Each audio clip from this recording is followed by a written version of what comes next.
Hello everyone, welcome to Re Academy. आज हम लोग देखने जा रहे हैं यहाँ पे एसएससी आईएमडी साइंटिफिक असिस्टेंट में आए हुए जर्नल अवेयरनेस के प्रीवियस ईयर क्वेश्चन। तो प्रीवियस ईयर हम लोग यहाँ पे स्टार्ट कर रहे हैं ताकि आपको एक ब्रॉड आइडिया मिले, और री अकेडमी पे आपको जर्नल अवेयरनेस, करंट अफेयर, इस सारी वीडियोज़ मिल जाएंगी। तो हम लोग यहाँ पे शुरू करने जा रहे हैं 22 नवंबर 2017 को जो एग्ज़ाम हुआ था। देखिए 200 क्वेश्चन होंगे, 2 आवर का एग्ज़ाम होगा, और इसमें टोटल आपके 4 सेक्शन होंगे, जिसमें आपको पहले एक रीजनिंग, एप्टीट्यूड, इंग्लिश और जर्नल अवेयरनेस, ठीक है। और इसके बाद आपका एक ऑप्शनल पेपर होता है फिजिक्स, कंप्यूटर साइंस और इलेक्ट्रॉनिक्स का, तो वो अलग। तो यहाँ पे अभी हम लोग जर्नल अवेयरनेस को देखने वाले हैं ताकि आपको पता रहे कि आपको किस लेवल की प्रिपरेशन करनी है। क्योंकि देखिए अभी किसी भी एग्ज़ाम की प्रिपरेशन कर रहे हो, चाहे आप जर्नल अवेयरनेस, करंट अफेयर आप पढ़ ही रहे हो, तो उसके रिगार्डिंग यहाँ पे ये एक गाइड वीडियो है ताकि आपको पता लगे कि आप किस तरीके से अपनी प्रिपरेशन को स्टार्ट करेंगे। तो 22 नवंबर का मतलब यहाँ पे ये हुआ कि टोटल 22, 23, 24, 25 4 दिन एग्ज़ाम हुआ था, और हर दिन 2 शिफ्ट में एग्ज़ाम लिए गए थे, ठीक है। तो क्वेश्चन काफ़ी ज़्यादा है यहाँ पे। अभी हम लोग 22 नवंबर के क्वेश्चन डिस्कस करेंगे, मतलब कि लगभग यहाँ पे आपको 50 क्वेश्चन होंगे, ठीक है। क्वेश्चन काफ़ी ज़्यादा है, इसलिए मैं थोड़ा इजीली आराम से कर रहा हूँ क्योंकि अभी एग्ज़ाम को टाइम भी बहुत है। तो यहाँ पे आज 22 नवंबर 2017 के क्वेश्चन हम लोग देखने वाले हैं। तो जो पहला क्वेश्चन है आपकी स्क्रीन पे, in which year operation flood was launched in India. Operation flood, जिसको वाइट रिवोल्यूशन भी कहते हैं, जिसके जो फादर है वेगिस कुरियन। तो ऑपरेशन फ्लड के यहाँ पे डेट पूछी जा रही है। अब ये काफ़ी टिपिकल पीसीएस जैसा क्वेश्चन है, और जो मैंने एनालाइज किया है इस एग्ज़ाम में, सारी जो क्वेश्चन है वो 1 लाइनर होंगे। एसएससी वाले या पीसीएस की जो तैयारी कर रहे हैं उनके लिए भी इजी होगा। तो सिंपल और 1 लाइनर क्वेश्चन यहाँ पे ज़्यादा पूछे गए हैं। तो ऑपरेशन फ्लड के बारे में पूछा जा रहा है 1970, 1980, 1990 या 2000। तो किस ईस्वी को यहाँ पे ऑपरेशन फ्लड हुआ था। तो ऑपरेशन फ्लड जो हुआ था वो 1970 को हुआ था, ठीक है। 13 जनवरी 1970 को हुआ था। तो इसका करेक्ट आंसर है ऑप्शन ए।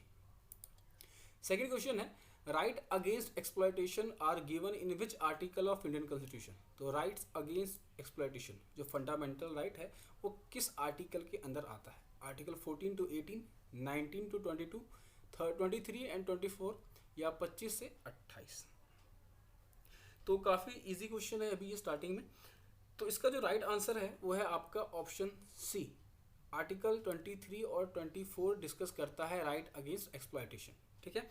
आर्टिकल 12 से 35 पार्ट 3 फंडामेंटल राइट्स को डील करता है, और वहाँ पे आर्टिकल 23 और 24 राइट अगेंस्ट एक्सप्लॉयटेशन की बात करता है। नेक्स्ट क्वेश्चन है, what is the minimum age to contest an election for lower house. ठीक है, लोकसभा में इलेक्शन अगर लड़ना है आपको तो आपकी उम्र कितनी होनी चाहिए। 18 साल, 20 साल, 25 साल या 30 साल। आंसर है 25 है। नेक्स्ट क्वेश्चन है, the Portuguese came to India in search of. तो पोर्तुगीज जो आए थे इंडिया वो किस चीज़ की खोज में आए थे। मुस्लिम क्लॉथ, लेबर्स, स्पाइसेस या गोल्ड। तो काफ़ी सिंपल है इसका आंसर भी। तो जो भी यूरोपियंस आए थे ट्रेड के लिए आए थे, और स्पाइसेस के लिए खासकर आए थे। यूरोपियंस को ब्लैक पेपर जो काली मिर्च है बहुत पसंद है। तो आप जब पढ़ोगे पोर्तुगीज़ के बारे में तो वहाँ ब्लैक पेपर का बहुत ज़्यादा नाम आता है। तो यहाँ पे मसालों के लिए ये लोग आए थे इंडिया में। नेक्स्ट क्वेश्चन है, इन विच ईयर स्वदेशी मूवमेंट स्टार्टेड इन इंडिया। जो स्वदेशी मूवमेंट था वो कब शुरू हुआ था। 1900 में, 1890 में, 1905 में या 1911 में। तो स्वदेशी मूवमेंट स्टार्ट हुआ था जब बंगाल विभाजन हुआ उसके विरोध में। तो 1905 को यहाँ पे बंगाल विभाजन हुआ था, और 1905 को ही स्वदेशी मूवमेंट यहाँ पे स्टार्ट हो गया था। 3 ऐसे फ्रीडम फाइटर्स हैं जिनका नाम स्वदेशी मूवमेंट से एसोसिएट किया जाता है, वो है लाल बाल पाल।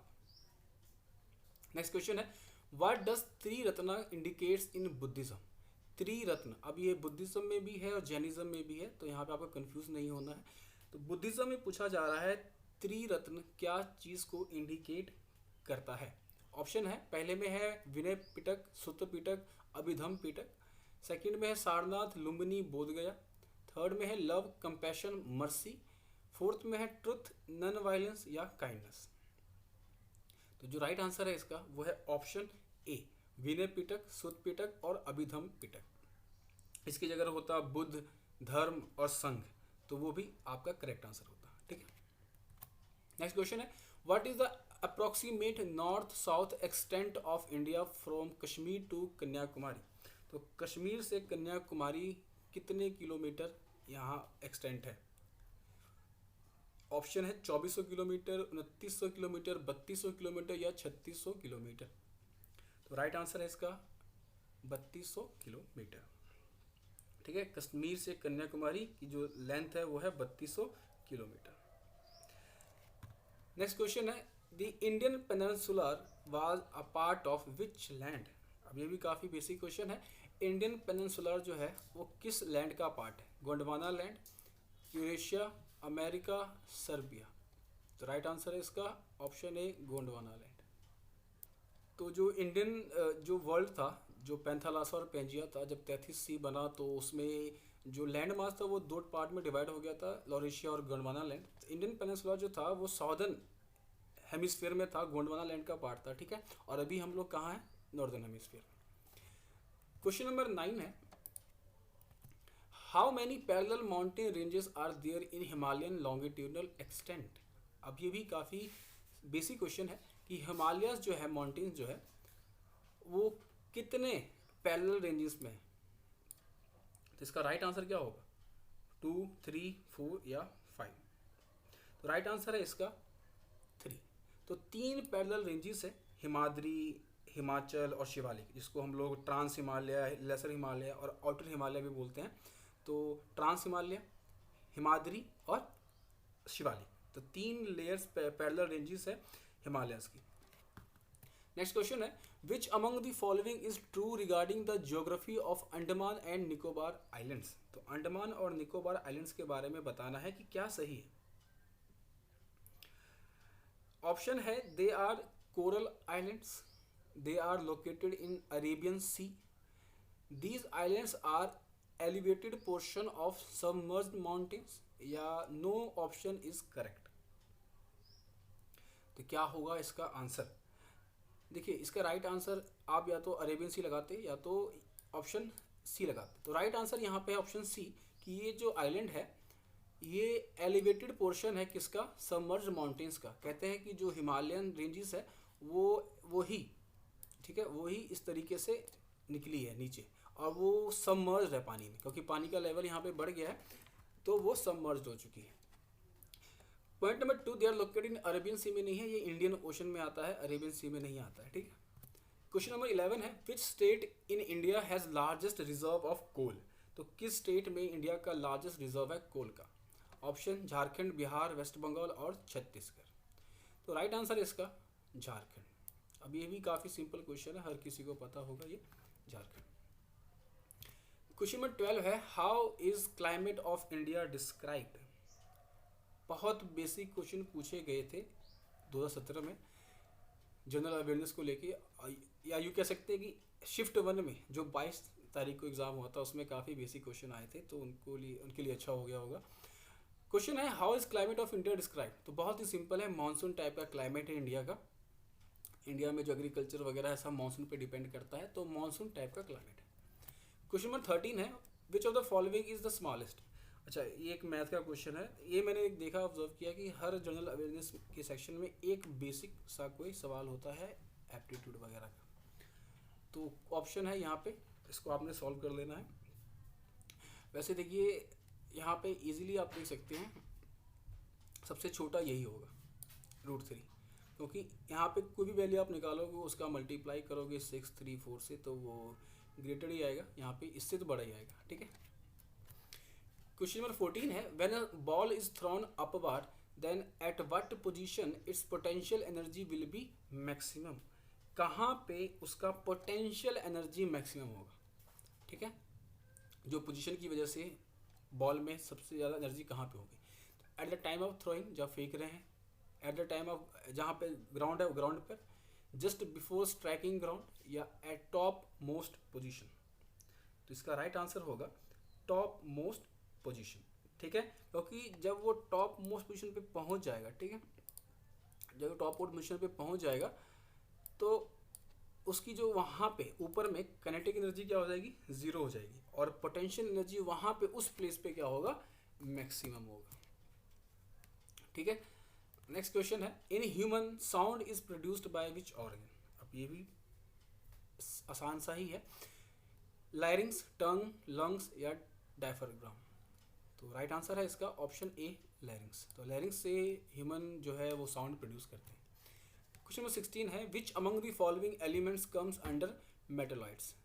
तो कौन सा एलिमेंट है जो मेटालॉइड्स के अंदर आता है, मेटालॉइड्स कंसीडर कर सकते हैं आप उसको। ऑप्शन है जर्मेनियम, जिंक, सिल्वर या गोल्ड।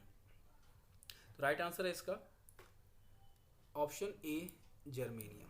अब जर्मेनियम ये क्या है, एक मेटालॉइड है, मतलब कि बोथ मेटल और नॉन मेटल क्वालिटीज हैं जर्मेनियम में। क्वेश्चन नंबर 17 है the government of which state has launched Matrupurna scheme to meet nutritional need of pregnant and lactating women in rural areas of state. अब यहाँ आपका करंट अफेयर यहाँ पे शुरू हो गया। उत्तर प्रदेश, कर्नाटका, हरियाणा या पंजाब। तो ये क्वेश्चन जो है अभी काफ़ी पुराना हो गया है, तो इसको आपने ज़्यादा सीरियसली कंसीडर नहीं करना है। अभी स्टैटिक क्वेश्चन आपने देखे, वन लाइनर थे। अब आगे के जो क्वेश्चन है वो इस साल के होंगे, नए होंगे, 2021-22 के करंट अफेयर पूछे जाएंगे। तो राइट आंसर है इसका वैसे कर्नाटका। नेक्स्ट क्वेश्चन है in which country the world's first negative emission carbon capture plant being is operation. ठीक है, तो कहाँ पे है ये, आइसलैंड, जर्मनी, जापान या चाइना। तो आइसलैंड में है ये। Who is the winner of 2017 का फ्रेंच ओपन। तो ये इंपॉर्टेंट नहीं है। India and Sri Lanka have signed MOU to build 1200 houses. कहाँ पे, तो ये श्रीखंड में है, ये आपका सॉरी कैंडी, यहाँ पे हम्बन टोटा, कैंडी, जाफराना गल, हाँ कैंडी में है ये आपका इंडिया एंड श्रीलंका। अब ये भी पुराना क्वेश्चन है तो इसको ज़्यादा आपने सीरियसली नहीं लेना है। Who is the winner of 2017 Man Booker Prize. कौन है यहाँ पे, George Saunders. 21 member committee headed by banker Uday Kotak is committed, किस चीज़ पे कमेटी थी, कोऑपरेटिव गवर्नेंस पे थी। अब इन क्वेश्चन को आपने इग्नोर कर देना, जो हमारे काम का था मैंने डिस्कस किया। अब आगे जो हम डिस्कस करेंगे वो भी जनरल अवेयरनेस के, वो आपके लिए इंपॉर्टेंट है, जिसके आपको एक व्यू मिलेगा कि किस तरह के क्वेश्चन यहाँ पे पूछे जाते हैं। तो इस क्वेश्चन को भी हम लोग यहाँ पे छोड़ेंगे। Near which city of Uttar Pradesh state cabinet approve India's first black bug conservation reserve. तो ये पूछा जा सकता है, कोई बड़ी बात नहीं है इस एग्जाम में, लेकिन किसी भी एग्जाम में कि पहला इंडिया का ब्लैक बग कंजर्वेशन रिजर्व कहाँ है, तो ये है इलाहाबाद में। Question number 25 who has been appointed as the president of US India business council. अभी भी पुरानी बात है, इसका था निशा बिस्वाल। अब आगे का क्वेश्चन देखिए, सेकंड शिफ्ट 22 नवंबर को ही जो सेकंड शिफ्ट में एग्जाम हुआ था उसमें किस तरह के क्वेश्चन पूछे गए थे। तो पहला जो क्वेश्चन है आपकी स्क्रीन पे, census in India is generally done after how many years. जो सेंसस होता है, जनगणना होता है, वो कितने सालों पे होता है। तो काफ़ी सिंपल है, 10 सालों पे होता है। अब इससे बहुत सारे क्वेश्चन बनते हैं कि पहला सेंसस किसने करवाया था, तो 1871 में मायो ने। फिर पहला सिंक्रोनाइज जो सेंसस था कब शुरू हुआ, तो 1881 में लॉर्ड रिपन के टाइम से, और अभी तक चल रहा है 1881 से। ठीक है, तो ये भी पूछा जाएगा कौन सा सेंसस होने वाला है, कौन सा सेक्शन था लास्ट वाला। तो ये सब आपको इस तरीके से डिटेल में थोड़ा पढ़ लेना है। सेकंड क्वेश्चन है which schedule of Indian constitution deal with the division of power between the union and the state. Division of power की बात हो रही है, 6th schedule, 7th schedule, 8th schedule या 9th शेड्यूल। तो बहुत ही सिंपल सा है ये भी। यहाँ पे जो राइट आंसर होगा वो होगा 7th शेड्यूल। ठीक है, 7वीं अनुसूची में क्या है, state list, central list, concurrent list, reserve list, ये सब के बारे में यहाँ पे मिलता है। ठीक है, 6th लिस्ट में क्या है, मेघालय, त्रिपुरा, मिजोरम के ट्राइबल एरियाज के बारे में है। 8th लिस्ट में लैंग्वेजेस के बारे में है। और 9th शेड्यूल में क्या है, यहाँ आपका वैलिडेशन ऑफ सर्टन लॉज जो है। ठीक है, जुडिशियल रिव्यू वाला जो है यहाँ पे। क्वेश्चन नंबर 3 है यहाँ पे, in which article of Indian constitution of India there is a provision of a governor of each state. Option है आर्टिकल 135, 148, 61, 178। तो राइट आंसर इसका ऑप्शन बी नहीं है, ऑप्शन ए है 153। तो आर्टिकल 153, तो आर्टिकल 153 कहता है हर स्टेट में क्या होगा, ईच स्टेट में क्या होगा, गवर्नर होगा, ठीक है। आर्टिकल 153 कहता है, 154 कहता है कि गवर्नर अपनी एग्जीक्यूटिव पावर से स्टेट को रन करेगा। बहुत सारे ऑप्शन 148 लगा दिया होगा बहुत सारे स्टूडेंट ने, तो इसका ये जो है 148 ये कैग के लिए है, ठीक है। नेक्स्ट क्वेश्चन है, during the British rule in India Holt Mackenzie was known for. तो Holt Mackenzie was known for बताना है आपको, महलवारी सिस्टम, रैयतवारी सिस्टम, या परमानेंट सेटलमेंट सिस्टम, या use of English language in education. तो राइट आंसर है इसका महलवाड़ी सिस्टम। तो महलवाड़ी सिस्टम से एसोसिएट है ये होल्ट मैकेंजी।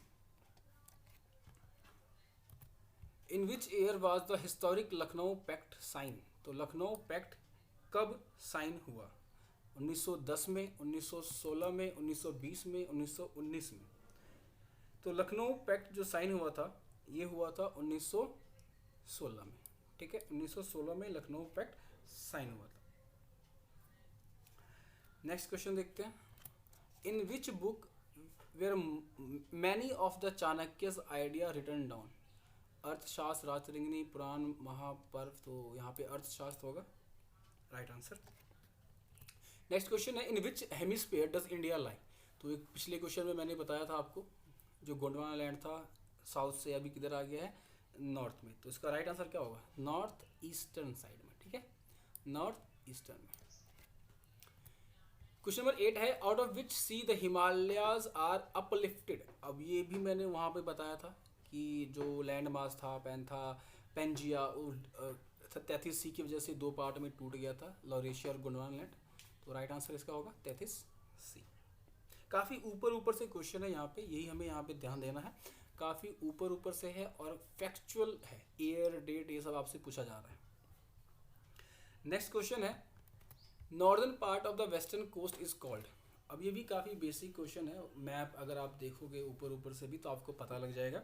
तो इसका राइट आंसर क्या होगा, कोंकण। वेस्टर्न पार्ट में जो हमारा नॉर्दर्न पार्ट है वेस्टर्न कोस्ट का, उसको बोलते हैं कोंकण, ठीक है। नेक्स्ट क्वेश्चन है, a wet swampy marshy region in the northern plain is called.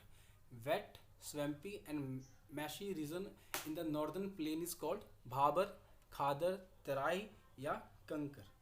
तो राइट आंसर इसका तराई, ठीक है, नॉर्दर्न प्लेन में है। जब आप यूपी बिहार देखोगे तो जो नेपाल के साथ जो बॉर्डर है उस रीजन की बात हो रही है। तो एक 6-7-8 किलोमीटर की चौड़ाई की एक पट्टी है जहाँ पे इस तरीके का सॉइल मिलता है। नेक्स्ट क्वेश्चन है, Cape of Good Hope is located in which country. तो जहाँ से ये यूरोपियंस वगैरह आए थे, ये किस, यहीं से हो के आए थे, तो ये किस कंट्री में है, इंडिया, साउथ अफ्रीका, ऑस्ट्रेलिया या ब्राज़ील। राइट आंसर है इसका साउथ अफ्रीका। साउथ अफ्रीका में जो लास्ट का जो पॉइंट है आप देखोगे तो वहाँ पे केप ऑफ गुड होप लिखा होगा मैप में। क्वेश्चन नंबर 12 है, which of the following is not among the 6 major controls of the climate in India. ठीक है, तो कुछ 6 यहाँ पे मेजर कंट्रोल सिस्टम है जिसकी वजह से इंडिया का क्लाइमेट डिटरमाइन होता है, जो डिसाइड करता है कि मानसूनी क्लाइमेट है या नहीं है। तो ऑप्शन है latitude, altitude, disturbance from the sea या पॉपुलेशन। अब वैसे तो बहुत सिंपल दिख रहा है यहाँ पे, पॉपुलेशन इसका राइट आंसर होगा। तो वो 6 कौन से हैं, लैटिट्यूड है, एल्टीट्यूड है, प्रेशर एंड विंड सिस्टम है, डिस्टेंस फ्रॉम सी है, और उसके अलावा ओशन करंट है, रिलीफ फीचर है। तो ये चीज़ें हैं जो डिसाइड करती है कि क्लाइमेट कैसा होगा इंडिया का। तो राइट आंसर इसका है option 4 population. Question number 13, the force which takes an angle area toward a page is called. Question यहाँ पे फोर्स अप्लाइड, अच्छा यहाँ पे मैंने थोड़ा लगता है गलत लिख दिया है, तो ये क्वेश्चन मैंने यहाँ पे गलत लिख दिया है, इसका यहाँ पे क्वेश्चन का कुछ ऐसा सेंस नहीं है। तो नेक्स्ट क्वेश्चन देख लेते हैं, पीडीएफ में मैं आपको इसको ठीक कर दूंगा, आप वहाँ से करेक्ट कर देना। नेक्स्ट क्वेश्चन है, Whittaker classified organism into how many kingdom. तो जो विटेकर था उसने किंगडम्स को, ऑर्गेनिज्म को कितने किंगडम्स में क्लासीफाई किया था, 3, 5, 7 या 9। तो राइट आंसर है इसका 5 किंगडम में, ठीक है। तो विटेकर ने 5 किंगडम बनाए थे ऑर्गेनिज्म के, ठीक है, मोनेरा, प्रोटिस्टा, फंगी, प्लांटी और एनिमलिया। ठीक है। क्वेश्चन 15 है what is the chemical formula of chloroform. तो क्लोरोफॉर्म का केमिकल फार्मूला क्या होता है। तो इसका राइट आंसर, अब ये सब लूसेंट में आपको वैसे ही मिल जाएंगे चार्ट चूट के थ्रू, आपको वहाँ से ये सब चीज़ें याद कर लेनी है बस। अगर आपकी केमिस्ट्री ठीक नहीं है फिर भी ये बेसिक बेसिक कुछ दिए हुए हैं, मैं भी करवा दूंगा आपको एक लिस्ट, तो वहाँ से आपको बस चीज़ें याद करनी है, रट जाओ। ठीक है। राइट आंसर इसका बता देता हूँ मैं, CHCl3। CHCl3 क्लोरोफॉर्म का फॉर्मूला होता है। ठीक है। इस तरीके से आपको methane, methanol, ethane, carbon tetrachloride, plaster of Paris, इन चीज़ों को आपको देख लेना है। ठीक है। National Institution of Transforming India, NITI Aayog, इसका फुल फॉर्म भी आपको याद रखना है, बहुत सारे एग्जाम में पूछा जाता है। ठीक है। Launched national nutrition strategy aimed at. अब यहाँ से आप चीज़ एक देखिए, 25 क्वेश्चन में 15 क्वेश्चन लगभग आपके प्योर स्टैटिक के होते हैं, जनरल अवेयरनेस के, और बाकी यहाँ पे क्वेश्चन आपको करंट अफेयर्स के दिए जा रहे हैं लगभग 10 क्वेश्चन। तो ये हमारा एक रहेगा टारगेट, आपको पता होना चाहिए कि करंट अफेयर का वेटेज भी ठीक ठाक है, 10 क्वेश्चन कम नहीं होते हैं। तो राइट आंसर इसका क्या होगा, रोग मुक्त भारत, कुपोषण मुक्त भारत, प्रदूषण मुक्त भारत या सशक्त भारत।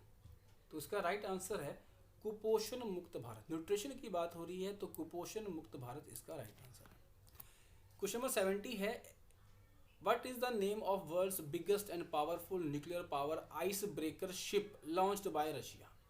अब एक क्वेश्चन इस बार जो आपके एग्जाम में आ सकता है कि world biggest nuclear power plant कहाँ पे था, तो उसका आंसर आपको कमेंट बॉक्स में बताना है। यूक्रेन में था। यूक्रेन में काफ़ी दुनिया की बड़ा जहाज, बड़ा न्यूक्लियर पावर प्लांट, बड़ा डैम, तो वो सब चीज़ें आपको देख लेनी है। यूक्रेन में जो था जिसे रशिया ने डिस्ट्रॉय कर दिया। ठीक है। तो आंसर है इसका आर्कटिक, सिबीर, उराल या बाल्टिक। तो इसका राइट आंसर है उराल। उराल माउंटेन्स भी है रशिया में, इसलिए उराल नाम रखा गया है इसका। Who won men's single title 2017 open का, अभी तो हमारे 2021 और 22 का इंपॉर्टेंट है। India and which neighbouring country are counting tiger heads for the first time using same method recognise internationally. तो क्या होगा इसका आंसर, तो नेपाल के साथ किया है। ठीक है। जो PDF मैं इसका दूंगा आपको, उसमें आंसर मैं मार्क करके दे दूंगा, और 22 से 25 जितने भी जो भी एग्ज़ाम हुए हैं 4 दिन, तो चारों दिन का मैं कंबाइन करके PDF दे दूंगा, ताकि आपको वैसे इसकी ना आपको नोट्स बनाने हैं ना आपको इसके PDF की कभी ज़रूरत पड़ेगी, तो ऐसा कुछ है नहीं, करंट की कोई ज़रूरत नहीं है। और स्टैटिक जो आप देख रहे हो वो आपको पता चल रहा है कि बहुत वन लाइनर है। लूसेंट बुक अगर आप पढ़ोगे तो उससे भी आपका हो जाएगा। ठीक है, इजीली। नेक्स्ट क्वेश्चन है Carnatic vocalist TM Krishna won 30th Indira Gandhi award for 2015-16। ये तो बहुत पुराना है। ठीक है। वैसे इसका राइट आंसर था आपका national integration. What is India's rank in the World Bank ease of doing business passport 2018 में। ठीक है, 100th रैंक आई थी 2018 में। India become 71st country to rectify which of the following convention. अब ये तो आपको पता ही होना ही चाहिए। यूनाइटेड नेशन TIR ट्रांसपोर्ट इंटर नेट्रॉनिक्स राउटर्स, Ramsar, British House of Commons, Newfoundland National Committee. इसका राइट आंसर है ऑप्शन ए। ठीक है, United Nations TIR। Union government of India has launch which project of conversion of Himalayan ecosystem. Himalayan ecosystem को conserve करने के लिए कौन सा, अब ये तो आपको पता होना चाहिए। ये करंट कुछ ऐसे करंट होते हैं जो एग्जाम में पूछे ही जाते हैं, रिपीटेड हर साल आ जाते हैं क्वेश्चन। तो इसका राइट आंसर है सिक्योर हिमालय। ठीक है, secure Himalaya, sustainable use and restoration करके इसका फॉर्मूला है। 24 नंबर क्वेश्चन है commemorative coins of 100 and 10 denominations are released on 101वां birth century of noted doctor MS Subbulakshmi. ठीक है, अब ये क्या थे, कर्नाटिक म्यूजिशियन थे, इकोनॉमिस्ट थे, एक्टर थे या डायरेक्टर थे। तो राइट आंसर है इसका MS सुब्बालक्ष्मी एक म्यूजिशियन थे। ठीक है, मतलब यहाँ पे जो डेथ एनिवर्सरीज हैं ये सब आपको करंट अफेयर की बुक्स में मिल जाती हैं, तो वो चीज़ें इंपॉर्टेंट है। तो ये था हमारा 22 नवंबर 2017 में पूछे गए दोनों शिफ्ट के जनरल अवेयरनेस और कंप्यूटर साइंस के क्वेश्चन। तो आगे मैं 23 नवंबर, 24 नवंबर, 25 नवंबर, ठीक है, चारों ही मैं आपके लिए वीडियो यहाँ पे ला दूंगा, और उसके बाद चारों ही पीडीएफ को मैं कंबाइन करके टेलीग्राम पे डाल दूंगा। तो आप टेलीग्राम भी ज्वाइन कर लो, अगर आपने ज्वाइन नहीं किया तो वहाँ सब चीज़ की पीडीएफ मैं डाल देता हूँ, ठीक है। और जो भी क्वेरीज आप पूछ रहे हो, तो मैं यहाँ पे रिक्वेस्ट कर रहा हूँ कि मैंने सारी चीज़ें क्लैरिफाई कर दी हैं वीडियोस के थ्रू। आप प्लेलिस्ट में चेक करो, एसएससी आईएमडी वहाँ पे गाइड करके वीडियो प्लेलिस्ट होगा, तो वहाँ पे आपकी सारी क्वेरीज का जवाब मिल जाएगा कि आप एलिजिबल हो या नहीं। मैंने दो वीडियो बना के बता दी हैं, फिर भी बहुत सारे डाउट आते हैं, तो वहाँ आप क्लियर कर लो हर एक टॉपिक जो अभी के लिए आपको जानना ज़रूरी है एग्ज़ाम के लिए, वो सारी चीज़ें मैंने बता दी हैं, ठीक है। तो तब तक के लिए ख्याल रखिए, स्वस्थ रहिए।